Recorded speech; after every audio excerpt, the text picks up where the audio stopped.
is between beGenius and Synergy. Synergy taking game number 1, pushing in for that in there. beGenius seemed to be a little bit off in terms of shot calling, but still a solid game overall. Yeah, beGenius had a couple of great moments there, especially in the middle when they fought for the fort and then pushed it towards the keep. That was actually a moment where they gained some momentum, and if they are able to just like carry that into a boss, into a second objective, that might take them to a victory on Cursed Hollow.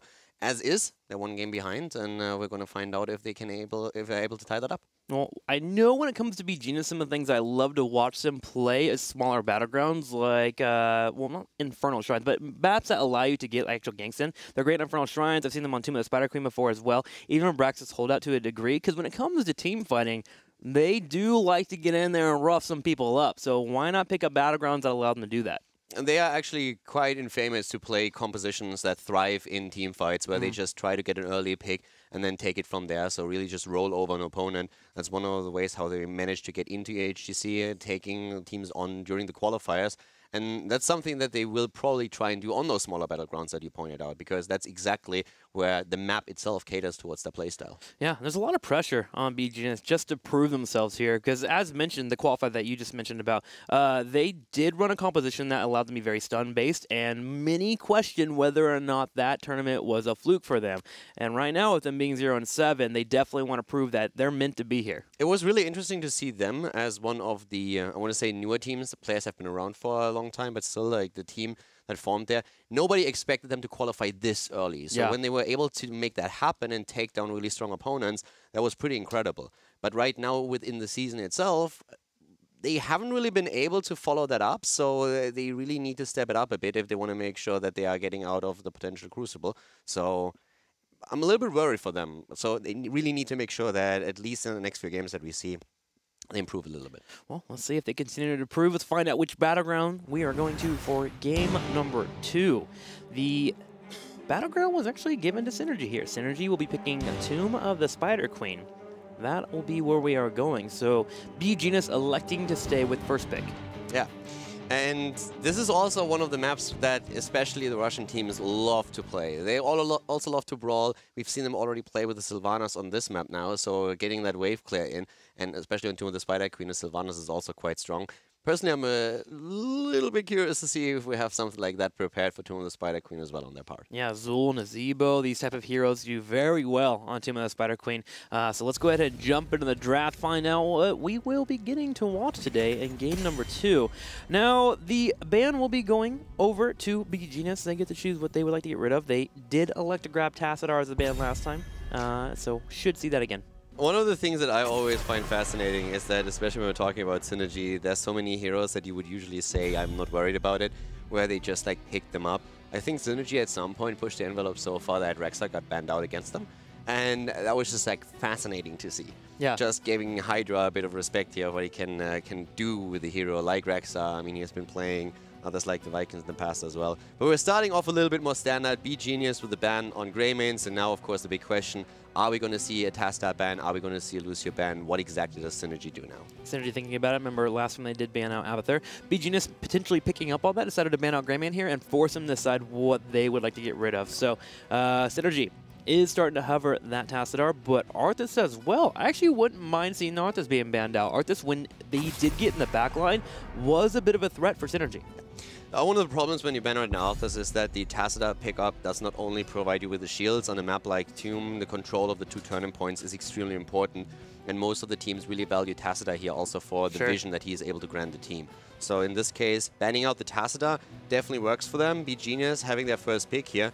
And of course, now the big question is, how do they open up? Are we going to see that early Lucio pick that so far Europe has prioritized heavily? Yeah, Lucio, Malfurion are the 2 that just seem to be picked up very often. beGenius in particular ran a lot of Malfurion the first few weeks, but with Lucio being in, I would love to see that adaptation, see their mix-up, and see if they can run the Lucio. Oh my gosh, they move straight into the Ariel first.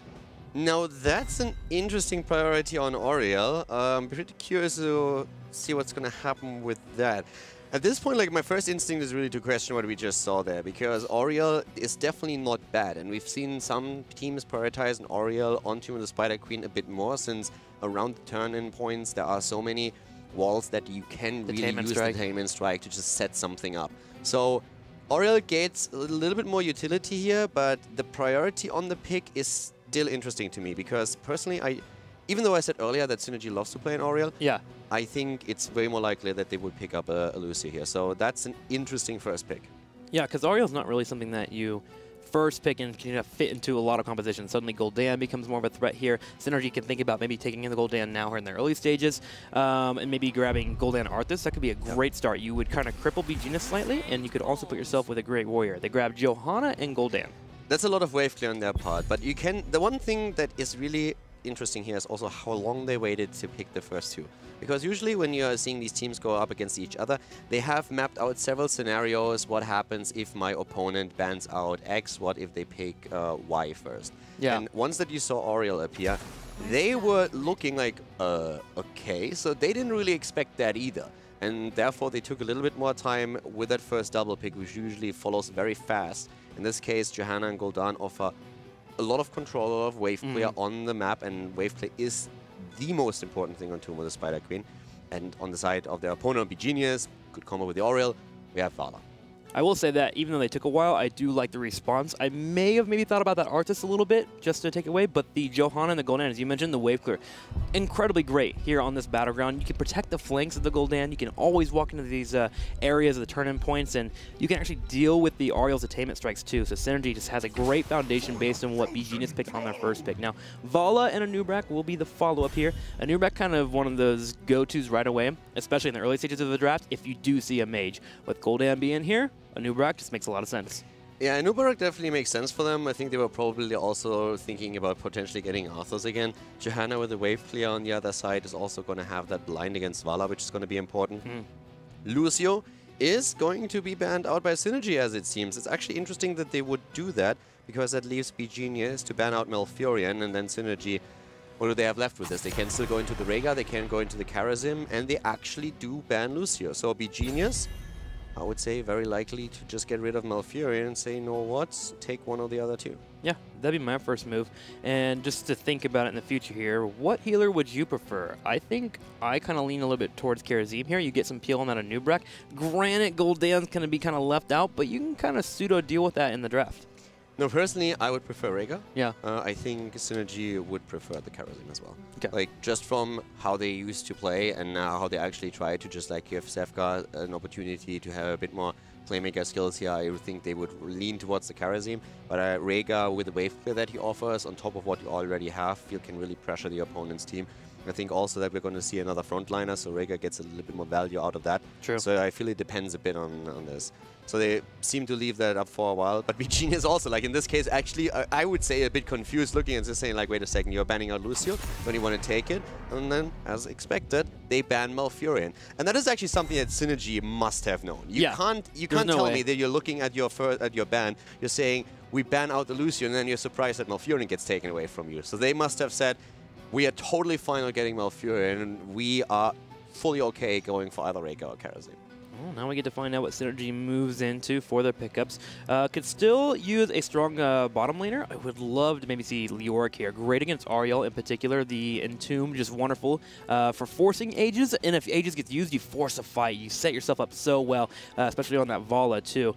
So Synergy, I wouldn't mind seeing Leoric Karazim here. I think you pick up the Karazim just to make sure that beGenius, who probably might go for a double support, be good to go. Oh, wow. Okay. Right. There we have our answer.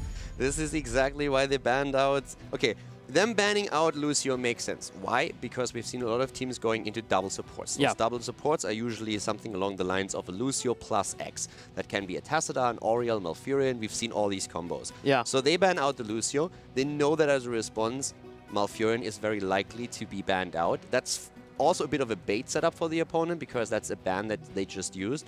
And they must have planned already to go into that Morales and Zul'jin.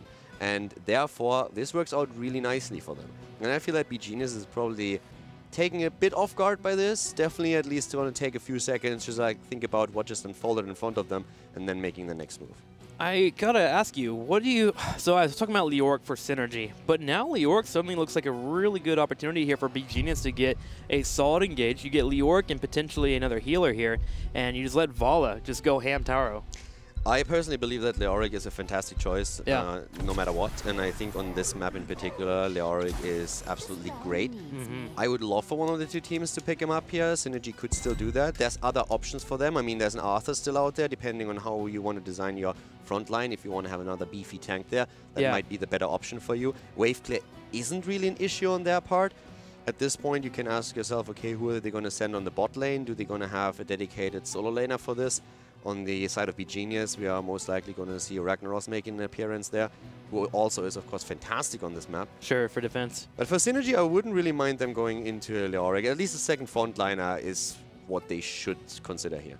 I'm just worried for beGenius getting onto the back line now to get to that Morales. First off, you have to get to the Johanna, but you want to get to that Gul'dan, you want to get to that Morales. But if Zul'jin takes any poke from Li Ming here, who is a good counter to Zul'jin because he plays around that 50% threshold because he wants to get that attack speed up, so you put him in kill potential range. With Safeguard being available, the only major dive here is a Nubarak, which could possibly not be enough here for them to actually get in that back line. Thrall will be the final pickup here for that bottom lane to help out with that solo lane.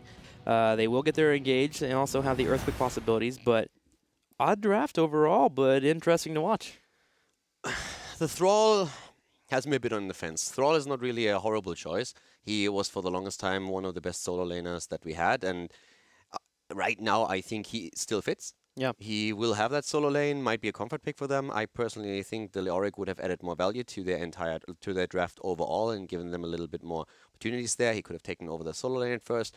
So I think Leoric would be better in this case, but for them, the Thrall still works. He still can take the solo lane, he will get the value later on, and depending on how you play it, you might even consider Sundering here. Earthquake is quite likely, but it gives you options. So Thrall, a few months back, would have been the choice, no questions asked, but Leoric, I personally would have preferred him, but that's also like a bit of a preference pick at this point. I think I would have preferred Leoric on either of the teams just because of what he can bring to this battleground. The wave clear, the engage they need against Morales, or on the opposing team, the Ariel and the Vala. The Thrall, I think it will be an Earthquake pick just because you want to give time for Gul'dan and Zul'jin to walk in and be able to burn out their damage. I would love Sundering overall, but for some reason, teams just don't run Sundering anymore. I know it got slightly nerfed, but the ability to engage on a Li Ming or Ariel can be fantastic. Regardless, find out. Let's go ahead and head into game number 2. This is Synergy and beGenius facing off. Synergy is up 1-0. The best of 5 continues, and at this point in the match, we have Synergy with a 1-0 lead here. And of course, once again, our Russian boys are starting to the left side. We have Hydra in blue on Thrall, so Ice Cream on Zul'jin, Sefka on Morales, Power of Dreams on Johanna, and Neon is rocking the Gul'dan. beGenius on the opposing side will be in the red once again. Do know Kirwa has his Li Ming. Unstable on Ariel. Danatan on a Nubarak. Watch him dive forward and try and get in that back line. Eric King on the Vala. And last but not least, that Kirwa that I was mentioning. He loves his Li Ming gameplay. So we'll see if he can be outstanding for this match. Yeah, and right now this is gonna... It's always interesting to see a Morales with a Zul'jin, because as a Morales it feels so awkward. You always want to have your Zul'jin roughly around 50% HP, but then you have to be careful that it doesn't get nuked into pieces. So yeah, let's see how actually this is going to work out for them. But right now I really like the draft that Synergy has here, and what I especially like about their setup is that they have fantastic wave clear with this. Lots of wave clear. The rotation should be great for them. beGenius should be hanging in for a small amount of time. Meanwhile, Thrall is in the bottom lane. He will deal with the Nubarak and Ragnaros as beGenius realizes, okay, the 4-man rotation has better wave clear than us. Let's put pressure on Thrall on the bottom. Yeah, right now we have already in the middle here a little bit of a player positioning from Synergy, just making sure that they are forcing beGenius to be quite careful. Yeah, as we said already. Yeah, this is welcome to the problem. So Ragnaros is taken out, just ventures a little bit too far forward, and then all of a sudden he's getting attacked from all sides. That Zul'jin can really pack a punch in this case, and when you have the Johanna with the Condemn available, you know that your opponent is in trouble. The Morales plays here also from Sefka with the grenades, just so far really fantastic. Sure, Ice Cream dancing around looking to catch Ariel there. Watching out for those axes, they just build out damage outstanding. You're right. Yeah, Zul'jin can just power through a punch if he's given the opportunity to. So we have Ariel on the left once again, and the turn-ins continue for our team, 22-0 at the moment. I'm just watching Synergy here as they consistently just move between the top and the middle lane. They feel uncontested at the moment. Yeah, Synergy is definitely having a great position here. Hydra down at the bottom of the map is going to get ganked for a moment, but Danatan is not able to get the kill together with Ragnaros, so still Thrall super safe here. And Thrall doing everything right, just playing passive, soaking the experience, not trying to push the lane too hard at this point, and joining up with the rest of the team for potential kills. Already a lockdown against Li Ming, but in this case without any consequences, as the rest of the team was not in position to follow up on it. Power consistently moving in. Erikeen just looks so safe at the moment. He's just in the top right. It feels like they can't do much against their opponent. So I like the concept of Nubrax getting to the bottom, just looking for Hydra. But Hydra is a pretty smart player. He's not going to put himself in a spot where he gets picked off by the Nubrax dive, and that just puts Synergy in a spot to continue owning this middle on the top lane. The ammo for these turrets should start to dwindle quickly over the next minute or so. The one thing that you can already see is that beGenius is playing extremely careful here. They're yielding the middle of the map and just saying, okay, you control the turning points, we accept that for now. They still are even in experience, but when it comes to turning control, that definitely goes over to Synergy. They still let beGenius turn in 8 of the gems thus far, but they should be the ones walking away with the first Web Weaver wave if they play it correctly. Yeah, they just need 3 more, and that will help them kind of catapult forward, move towards that level 7, that level 8 quicker than their opponents, and also break down these turrets. Look in the middle here. That fort could be exposed within the next minute and a half to 2 minutes when these turrets are taken out, just because of that damage that Gul'dan constantly poking when he comes in for that wave clear. Zul'jin, if he gets to a point where he's around half health, he can shred that wall, especially with the aid of the Web Weavers. And beGenius realizes this. They're positioning pretty safely around the area. Bot lane, on the other hand, this is where we currently see a bit of action, and this is where the wall already broke, because we saw 2 heroes on the side of beGenius just like pushing through. Even Vala joining up with them for a moment. Power of Dream went down there to just help with the relief, but that didn't work out. Now all of a sudden the play in the middle of the map though. Big woof there from Hydra landing on Erikeen. He will vault away. Dantan takes some damage at the same time, but this should open up a window for Synergy to drop off their gems. beGenius hoping to stay in the top though and prevent that from happening. Unstable just providing those heals with that crown he has on Erikeen. I like the moves from beGenius towards the bottom of the map. They accepted that in the 4-man they're going to have a rough time, so instead they are rotating every now and then heroes down to the bottom of the map, not only to try and set up ganks against Thrall, which so far weren't successful, but just to provide a bit more pushing power, and that broke the wall at the bot lane, and therefore they have a bit more experience even than Synergy right now, so they played this quite nicely. As expected, on the other hand, the Web Weavers descending for the Russian team now first, and let's see what they can actually pull off with it. Yeah, beGenius did a solid job of making a counterweight there, of just pushing in that bottom lane and getting the buildings. But as you mentioned, Synergy, this is where they take their lead based on their composition. They just need to head up at the top in the middle, make sure to push out a lane or so they get those Web Weavers on those turrets, and that will allow them to catapult ahead in terms of experience. Already, Power leading the charge as Neon continues to shell away with the aid of the Web Weaver. In the middle, Zul'jin soaking at the same time, and just staying away from Danatan here. Don't get caught by the Nubrax burrow into Kirvwa, bringing out the damage there with that Calamity. Yeah, it's looking good so far for them, and also I want to highlight something that we saw in the last game, and we didn't really touch upon it, but Sin's exposed as a level 7 talent on Johanna, so in both of the games we are seeing Johanna trying to provide some extra damage. Very aggressive stance here, not going into Conviction, which is the standard talent to take on her, so that would definitely help with the engagements a little bit, but they are known to be aggressive, and that just caters towards that playstyle. Great damage on the other hand with that first Web Weaver wave so far, breaking through the top. In the middle the fort has taken damage as well. Synergy is really trying to push in hard with this. I think for the most part, beGenius actually did a solid defense. They didn't lose a fort there. They got it down to half health in the top right. But considering their lack of wave clear, most of their wave clear comes from Vala, they did a solid job. They were able to deal with Zul'jin in the middle by putting Danatan and Kirvwa there with the Li Ming.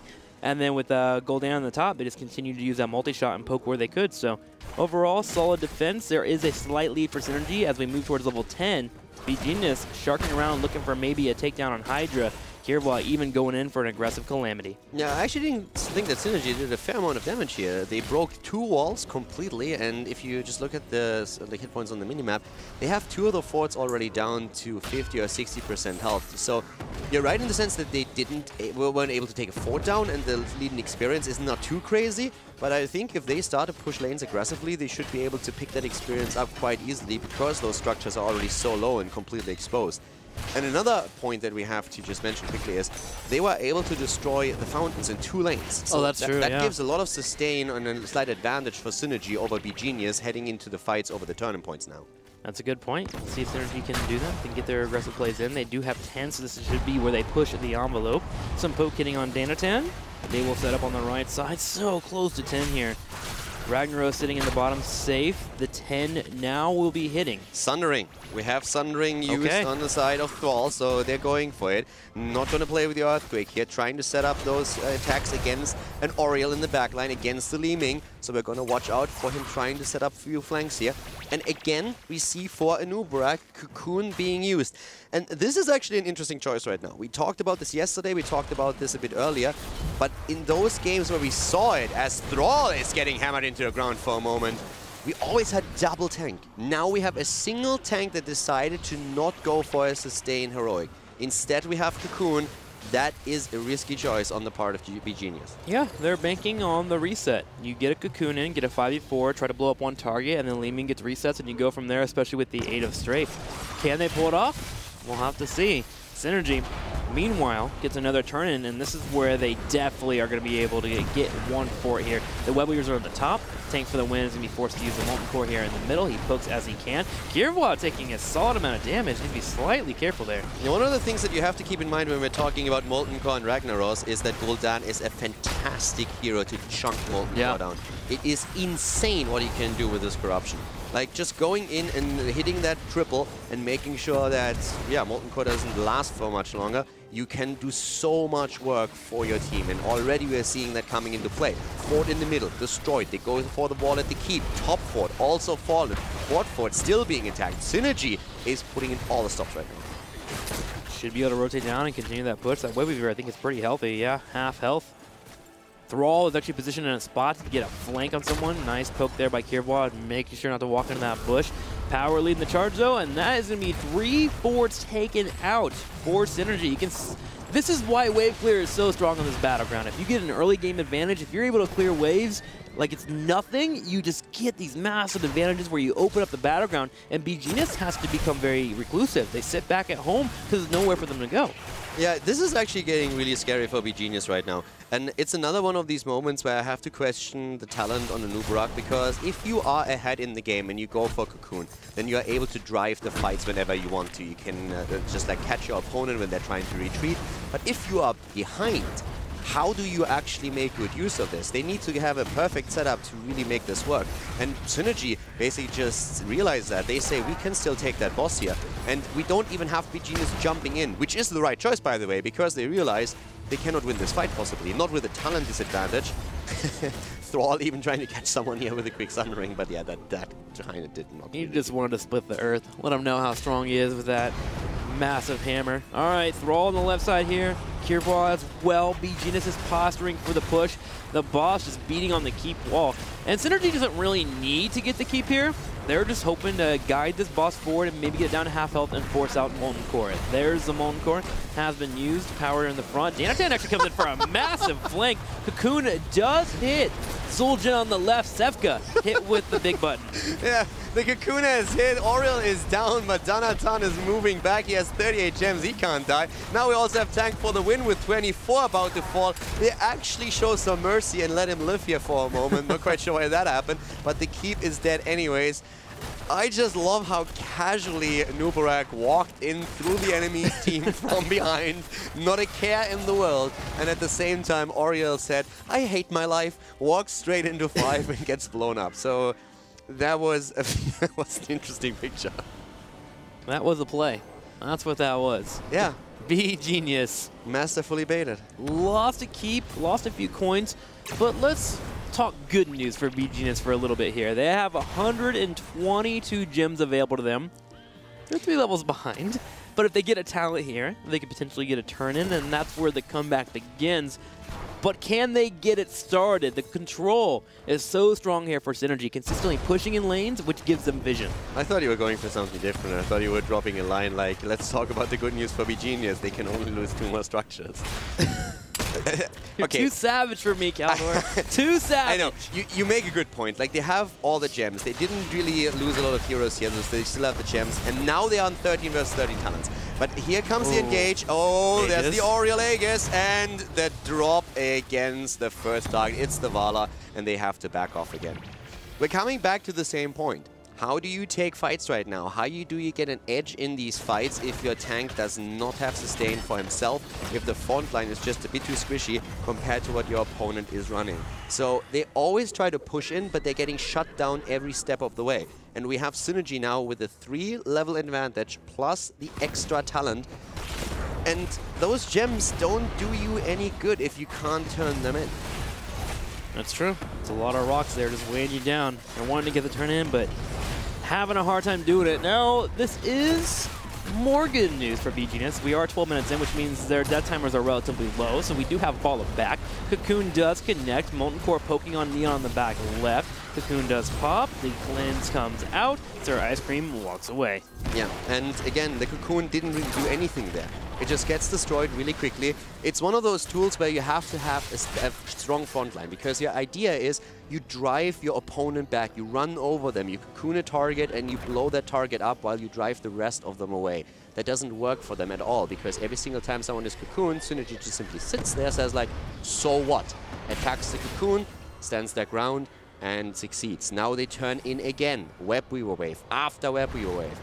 Again, beGenius did not turn in a single Web Weaver Wave. They didn't get a single objective. Overall, in gems, they turned in 8. That's all. Everything else they still hold. And once they start losing heroes here again, this is going to be it. They're losing keep after keep right now. They're with the back to the wall. It doesn't get any more dire than this. It should be another keep too. Molten Core is not available. Immediately, Li Ming gets blown up there. The 3-level lead and Heroics being used helps out Synergy for a takedown. Power of Dream is taking some poke, but should be able to retreat to the safety of the medic. She will lovingly give him some heals, and the Web Weaver in the middle and the top will now start looking towards the core, while there is still a third Web Weaver in the bottom applying pressure to keep. It makes total sense that Synergy picked this map. I mean, you see how dominant they are here. They are playing a fantastic game. They understand exceptionally well what their comp is supposed to do. They play it very well. They have the wave clear with a Gul'dan, with a Fell Flame build that he went for. We have the Johanna in there, the Thrall on the bot lane. All the keeps are gone. They play beGenius into the ground right now. beGenius has become the punching ball of Team Synergy in this game. beGenius needs to not lose another member here, or they will lose the game. So they're defending, waiting for 16. Synergy is sharking around, hoping that someone might overextend, and Kirwa has in the top lane trying to soak. Synergy taking some poke. Kirwa goes over the left. They are going for Sefka. That turned quickly. First of all, it was Li Ming that was a bit lost on the map here, and then a very nice teleport put all of a sudden Sefka in a very awkward position. He was just like, oh boy, I better get out of here. So yeah, he gets away. But Synergy is playing this quite nicely for them. They have a lot of momentum going. What beGenius needs is they need turn-ins, and they need to make sure that they're getting them fast, because right now, they haven't even taken down a single keep in this game. Not one. Does beGenius put 4 top here and contest, in quotation marks, the boss and get Danatan on the bottom to at least get the Web Weavers turned in? They're trying to fight around here, but if they don't turn in, they're going to have a boss pushing in on them, and they have to fight. If they lose the boss, the game's over. It's as simple as that. They're trying to get experience. We're trying to get the 16. That's why we saw the Ragnaros in the mid lane for a moment. But look how low they are. Even with the Molten Core here, they're not going to get a kill. So they're pushing them back. They'll wait for the 16. And what are they going to do with the 16? They do not have the hit points to actually contest anything here. Once Molten Core is over, the only thing that they need to do is move back. And that's another ult on Ragnaros that just got completely whiffed. He was hoping, I guess, to take down Morales here, but Sefka is not falling for something this obvious. Yeah, Sefka kind of outplayed him by not standing still. Tank for the win, goes in for the engage, drops in the Q. I'm glad he got that one. That's how the pros do it. Danatan on the left, the Aegis comes out, members being picked off, beGenius realizes they have to make something happen, nothing happens, and all of Synergy's going to turn around and get a few kills. Kirwa is the last one standing, just kidding, he is now currently in the cemetery. Everyone is moving towards the core with the aid of the boss and catapults, and Synergy just played lights out. Synergy is moving in, and let's face it, beGenius didn't lose the game in the last engagement. They had to take that fight. It was the worst fight possible for them, but they didn't have a choice. Synergy, on the other hand, moving in, dropping the core with the help of the boss, and this, ladies and gentlemen, is a 2-0 lead for Synergy against beGenius in the best of 5 at the HGC. Synergy looking like they want to move up in the standings here, taking on beGenius. And beGenius just kind of missing out on their coordination and their control. Really kind of, I feel like they kind of got outdrafted there. You know, I'm not the only one to say you got outdrafted completely, but not respecting the amount of wave clear the opponent's got. The first pick Ariel, just not working out here. Wave clear, the first big problem, and then if you go for that combo, you have to not use Cocoon. If you go for Cocoon, the only way how you win in this particular setup with the draft that they had against such a heavy wave clear comp on the opponent's side, the only way how you can win with Cocoon is if you get ahead. Yeah. So you need to take the early fight as soon as you have your heroics and then start winning these fights so that you're ahead in experience, ahead in talents, and then you try to snowball. But if you fail to do that, you basically already lost the game because you will never be able to match your opponent's wave clear. And you could really tell that they were never able to push into the middle to get their own turn in. And the only thing that Synergy did, they were sitting there, saying like, I guess we win now, slowly and steadily. We take the waves, we push them back, we get the gems, we turn in one time after another. We will always be ahead in experience, and you will never have an opportunity to fight us on even footing. How are you going to focus Morales if you can't even dive from the back line? That's how you win those games. Someone in gold taught me that. Yeah. Focus Morales. That's how you win the video games. Come on, beGenius. You got to be able to dive. So unfortunate for beGenius. They still have a chance here going into game number 3. And if you were Coach beGenius, what would be the words of wisdom you would drop on them going into game 3? They have to play the map a little bit more. Yeah. I feel like their team fight is really strong enough, so with the team fighting, they can make moves here. We saw that on the first game. But if they play a map like Toon the Spider Queen, you can't simply neglect the map. And if you are trying to play a comp to blow someone up, then push the envelope. If you just sit there and wait for an opportunity the entire game, eventually you're going to lose. They need to be a little bit more aggressive right now if they want to make a comeback in the series, because so far, this is the Synergy's show. All right, we'll be right back with game number 3. Will Synergy end it with a 3-0, or will we see a comeback from beGenius?